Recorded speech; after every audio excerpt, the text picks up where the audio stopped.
ನಮಸ್ಕಾರ, ಆದಾಬ್, ಜೈ ಭೀಮ್. ನಾನು ನಿಮ್ಮ ಭಾಗ್ಯನಾರಾಯಣ ಬೊಗ್ಗವರಪು. ನೀವು ನೋಡ್ತಾ ಇದ್ದೀರಿ ಸುದ್ದಿ ಸರ್ಕಲ್. ಅಡ್ಡ ಮತದಾನ ಆಯ್ತಲ್ಲ ಮೊನ್ನೆ 18ನೇ ತಾರೀಕು ವಿಧಾನ ಪರಿಷತ್ ಚುನಾವಣೆಯಲ್ಲಿ. ಆ ಅಡ್ಡ ಮತದಾನದ ಪರಿಣಾಮಗಳು ದಿನದಿಂದ ದಿನಕ್ಕೆ ಏನೋ ಒಂದು ಆಗ್ತಾನೆ ಇದೆ ಅನ್ನೋದನ್ನ ನಿನ್ನೆಯೂ ಸಹ ನಾನು ವಿವರಿಸಿದ್ದೆ. ಇವತ್ತು ಬೆಳಗ್ಗೆ ಸಹ ವಿಡಿಯೋ ಮಾಡಿ ವಿವರಿಸಿದ್ದೆ. ಅದು ನಿರಂತರವಾಗಿ ಬಿಜೆಪಿನ ಕಾಡ್ತಾನೆ ಬರ್ತಿದೆ. ಯಾಕೆಂದ್ರೆ ರಾಜ್ಯ ಬಿಜೆಪಿ ನಾಯಕರು ನಡುಗಿ ಹೋಗಿದ್ದಾರೆ, ಹೈಕಮಾಂಡ್ ಏನ್ ಮಾಡ್ಬಿಡುತ್ತೋ ಅಂತ. ಅದರ ಹಿನ್ನೆಲೆಯಲ್ಲಿ ಇವತ್ತು ರಾಜ್ಯಾಧ್ಯಕ್ಷ ಬಿಜೆಪಿ ರಾಜ್ಯಾಧ್ಯಕ್ಷ ವಿಜಯೇಂದ್ರ ಮತ್ತು ವಿಪಕ್ಷ ನಾಯಕ ಅಶೋಕ್, ರಾಷ್ಟ್ರೀಯ ಅಧ್ಯಕ್ಷ ನಿತಿನ್ ನಬೀನ್ ಅವರನ್ನ ದೆಹಲಿಯಲ್ಲಿ ಭೇಟಿ ಮಾಡಿ ಒಂದಷ್ಟು ವಿವರಣೆಯನ್ನ ಕೊಟ್ಟಿದ್ದಾರೆ. ಆ ವಿವರಣೆ ಎಂಥ ವ್ಯಂಗ್ಯ ಅಂದರೆ, ಒಂದು ಕಡೆ ಸಮಿತಿಯನ್ನ ರಚನೆ ಮಾಡಿ ಅವ್ರಿಗೆ 25ನೇ ತಾರೀಕಿವರೆಗೆ ಸಮಯ ಕೊಟ್ಟಿದ್ದಾರೆ. ಕಂಡಿಡೀರಿ ಯಾರು ಮಾಡಿರೋದು ಈ ಕೃತ್ಯವನ್ನ ಅಂತ.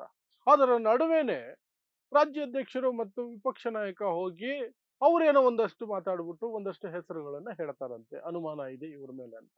ಅವಾಗ ಈ ಸಮಿತಿ ಯಾಕೆ ಮಾಡಿದ್ದು, ಈ ಸಮಿತಿ ಮಾಡಿದ್ದೇ ಆದ್ರೆ ಇವ್ರು ಯಾಕೆ ಹೆಸರುಗಳನ್ನ ಈಗಲೇ ಹೇಳ್ಕೊಂಡು ಬರ್ತಾ ಇದ್ದಾರೆ?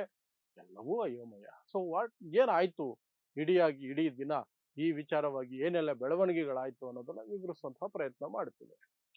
ಸೊ ಅಡ್ಡ ಮತದಾನದ ಕುರಿತಾಗಿ ಬಿಜೆಪಿ ಹೈಕಮಾಂಡ್ ಗರಂ ಆಗಿರೋದ್ರಿಂದ ರಾಜ್ಯ ಬಿಜೆಪಿ ನಾಯಕರು ಏನ್ ಮಾಡ್ಬೇಕು ಅನ್ನುವಂತಹದ್ರಲ್ಲಿ ಒಂದು ಸಮಯವನ್ನು ನಿಗದಿ ಮಾಡಿಸಿ ಅವರಿಂದ ಅಪಾಯಿಂಟ್ಮೆಂಟ್ ಪಡ್ಕೊಂಡು ರಾಷ್ಟ್ರೀಯ ಅಧ್ಯಕ್ಷ ನಿತಿನ್ ನಬೀನ್ ಅವರನ್ನ ಭೇಟಿ ಮಾಡೋದಕ್ಕೆ ಇವತ್ತು ರಾಜ್ಯಾಧ್ಯಕ್ಷ ವಿಜಯೇಂದ್ರ ಮತ್ತು ವಿಪಕ್ಷ ನಾಯಕ ಅಶೋಕ್ ಅವರು ದೆಹಲಿಗೆ ಹೋದರು. ದೆಹಲಿಗೆ ಹೋಗಿ ನಿತಿನ್ ನಬೀನ್ ಅವರನ್ನ ಫಸ್ಟ್ ಇಂಪ್ರೆಷನ್ ಅಲ್ಲೇ ಅವರು ಕೋಪ ಕಡಿಮೆ ಮಾಡ್ಬೇಕಲ್ಲ. ಅದಕ್ಕೆ ಸ್ವಾಮಿ, ನಮ್ಮ ಕಡೆಯಿಂದ 4 ಜನ ಅಡ್ಡ ಮತದಾನ ಮಾಡಿಲ್ಲ, 3 ಜನ ಮಾಡಿರೋದು. ಜೆಡಿಎಸ್ ನವರು 7 ಅಲ್ಲ 8 ಜನ ಮಾಡಿರೋದು ಅಂತ ಒಂದು ಲೆಕ್ಕಾಚಾರನ ಮುಂದಿಟ್ರು ಫಸ್ಟೇ. ಅದಿಟ್ಟುಬಿಟ್ರೆ ಒಂದು ಕಡಿಮೆ ಆಯ್ತು ಅಂತ ಒಂದು ಸಮಾಧಾನದಲ್ಲಿ ಹೈಕಮಾಂಡ್ ಸ್ವಲ್ಪ ನರಮ್ ಆಗುತ್ತೆ ಅಂತ. ಆ ಗರಂನೆಸ್ನ ನರಮ್ನೆಸ್ಗೆ ತಗೊಂಡು ಬರುವಂತಹ ತಂತ್ರ. ಏನೇ ಆಗಿದ್ರು ಸಹ ದ್ರೋಹನೇ ಅಂತ ನಿತಿನ್ ನಬೀನ್ ಅವರು ಹೇಳೋದಂತೆ ಕಠಿಣ ಕ್ರಮ ಆಗತ್ತೆ.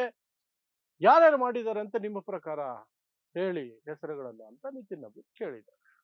ಇವ್ರಿಗೆಲ್ಲ ಗೊತ್ತಾಗಬೇಕು ಗುಪ್ತ ಮತದಾನ. ಯಾರನ್ನ ಕೇಳಿದ್ರು, ಯಾವ MLA ಕೇಳಿದ್ರು, ಅಯ್ಯೋ ನಮ್ಮ ಅಮ್ಮನಾಣೆ, ಅಯ್ಯೋ ನಮ್ಮ ದೇವರಾಣೆ, ಅಯ್ಯೋ ಮಂಜುನಾಥನ್ ಮೇಲಾಣೆ, ಅಯ್ಯೋ ತಿಮ್ಮಪ್ಪನಾಣೆ, ನಾವು ಸರಿಯಾಗಿ ಮಾಡಿದೀವಿ, ನಾವು ಪಕ್ಷ ದ್ರೋಹ ಮಾಡಿಲ್ಲ, ನಾವು ಮಾತೃ ದ್ರೋಹ ಮಾಡಿಲ್ಲ ಅಂತ ಡೈಲಾಗ್ ಹೊಡ್ಕೊಂಡು ಬಿಜೆಪಿ MLA ಓಡಾಡ್ತಿದ್ದಾರೆ. ಅದ್ರಲ್ಲಿ ಹೇಗೆ ಕಂಡುಹಿಡಿಯೋದು? ಅವ್ರ ಮನಸ್ಸಿನ ಒಳಗೆ ಹೊಕ್ಕು ಕಂಡಿಡಿಯಕ್ಕೆ ಇವ್ರೇನು ಸೈಕಾಟ್ರಿಸ್ಟ್ಗಳ? ಸಾಧ್ಯನೇ ಇಲ್ವಲ್ಲ. ಸೈಕಾಟ್ರಿಸ್ಟ್ಗಳಿಗೆ ಆಗೋದಿಲ್ಲ ಒಂದೊಂದ್ಸಲ ಅಲ್ಲ, ಸಾಕಷ್ಟು ಸಂದರ್ಭಗಳಲ್ಲಿ ಆಗೋದಿಲ್ಲ. ಏನೋ ಮೇಲ್ನೋಟಕ್ಕೆ ಏನೋ ಒಂದು ಕಂಡಿಡ್ಕೋಬೇಕು ಅಷ್ಟೇ. ಅದನ್ನೂ ಮಾಡೋದಕ್ಕೆ ಇವ್ರ ಕೈಲಿ ಆಗಲ್ವಲ್ಲ, ಆ ವಿದ್ಯೆ ಇವ್ರಿಗೆ ಗೊತ್ತಿಲ್ವಲ್ಲ.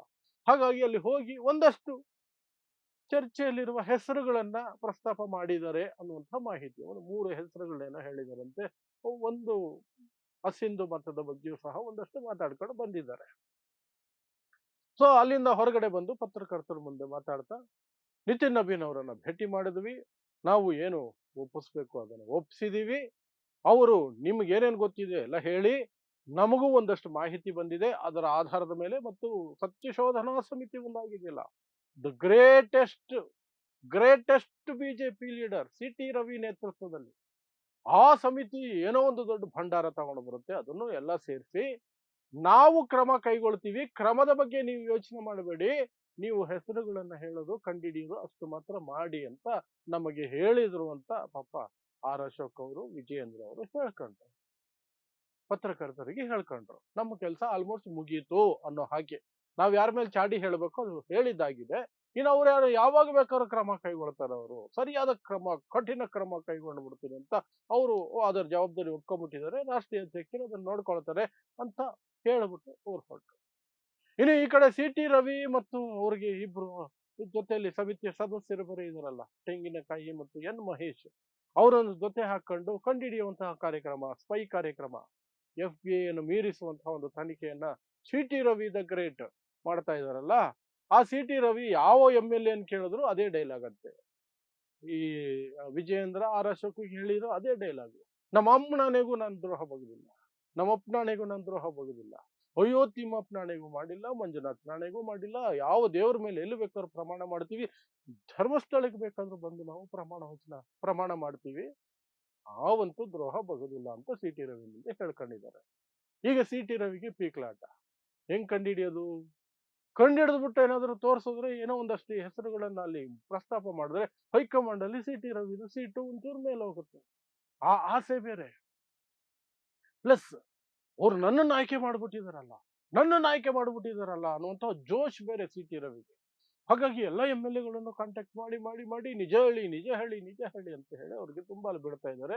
ಆದ್ರೆ ಎಲ್ರ ಬಾಯಲ್ಲೂ ನಾನು ಹೇಳ್ದಂಗೆ ಒಂದೇ ಡೈಲಾಗ್, ಅಪ್ಪ ಅಮ್ಮನ ಮೇಲೆ ಆಣೆ ಇಡ್ತಾರೆ, ದೇವ್ರ ಮೇಲೆ ಆಣೆ ಇಡ್ತಾರೆ. ಅಯ್ಯೋ ನಾವು ದ್ರೋಹ ಮುಗಿತೀವ, ಅಯ್ಯೋ ಚಾನ್ಸೇ ಇಲ್ಲ, ನಮಗಿಂತ ಉತ್ತಮರು ಜಗತ್ತಲ್ಲಿ ಹುಟ್ಟೋದಕ್ಕೆ ಸಾಧ್ಯನೇ ಇಲ್ಲ, ನಾವು ಹುಟ್ಟು ಬಿಟ್ಟಿದ್ದೀವಿ, ಇನ್ನು ಯಾವ ಲಕ್ಷ ವರ್ಷಗಳಿಗೂ ನಮ್ಮಂತಹ ಸಜ್ಜನರು, ನಮ್ಮಂತಹ ಸಾಚಾಗಳು, ನಮ್ಮಂತಹ ನಿಷ್ಠಾವಂತರು ಹುಟ್ಟೋದು, ಅಲ್ಲಿಯವರೆಗೆ ನಾವೇ ಒಂದೇ ಪೀಸುಗಳು ನಾವೆಲ್ಲ ಅಂತ ಹೇಳಿ ಓಡಾಡ್ಕೊಂಡಿದ್ದಾರೆ.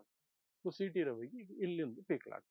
ಒಟ್ನಲ್ಲಿ ದೆಹಲಿಯಲ್ಲಿ ಹೈಕಮಾಂಡ್ ಅವ್ರ ಕತೆ ನೋಡಿ, ಅವರು ಒಂದು ಸಮಿತಿ ಮಾಡಿ ಸಮಿತಿ ವರದಿ ಕಾಯಲ್ಲ, ಈ ಕಡೆ ಇವ್ರನ್ನ ಕರ್ಸ್ಕೊಂಡು ಏನೋ ಕೇಳ್ತಾರೆ, ಅವ್ರಾಗ ಅವರೇ ಇನ್ನೊಂದು ವಸ್ತು ಗುಪ್ತವಾಗಿ ಮಾಹಿತಿ ತರ್ಸ್ಕೊಂಡಿದಾರಂತೆ. ಹಾಗಂತ ಆರ್ ಅಶೋಕ್ ವಿಜಯೇಂದ್ರನೇ ಹೇಳ್ಕೊಂಡಿದ್ದಾರೆ. ಸೊ ಎಲ್ಲಾ ಕಡೆಯಿಂದ ವಿವರ ತಗೊಂಡು ಆಮೇಲೆ ಕ್ರಮ ಕೈಗೊಳ್ತಾರಂತೆ. ಏನ್ ಕ್ರಮ ಕೈಗೊಳ್ತಾರೋ ಮುಂದಿನ ದಿನಗಳಲ್ಲಿ ಗೊತ್ತಾಗುತ್ತೆ. ಆದ್ರೆ ಒಟ್ನಲ್ಲಿ ಜೆಡಿಎಸ್ ಅವರೇ ದೊಡ್ಡ ವಿಲನ್ಗಳು, ಅವರಲ್ಲೇ ಹೆಚ್ಚು ದ್ರೋಹಿಗಳಿರೋದು ಅನ್ನೋದನ್ನ ಆರ್ ಅಶೋಕ್ ಮತ್ತು ವಿಜಯೇಂದ್ರ ಬಿಜೆಪಿ ರಾಷ್ಟ್ರಾಧ್ಯಕ್ಷರ ಮುಂದೆ ಇಟ್ಟುಬಿಟ್ಟು ಅದರಿಂದ ಒಂಚೂರು ಸಮಾಧಾನ ಪಡ್ಕೊಂಡು ವಾಪಸ್ ಬಂದ್ವಿ ಅಷ್ಟೇ. ಇದಿಷ್ಟು ಅಡ್ಡ ಮತದಾನದ ಕುರಿತಾಗಿ ಇವತ್ತು ಆಗಿರುವಂತಹ ಬೆಳವಣಿಗೆ. ಸೊ ಇಂತಹದೇ ವಿಶೇಷ ಸುದ್ದಿಗಳಿಗಾಗಿ ನೋಡ್ತಾ ಇರಿ ಸುದ್ದಿ ಸರ್ಕಲ್. ನಾನು ನಿಮ್ಮ ಭಾಗ್ಯನಾರಾಯಣ ಬೊಗವರಪು.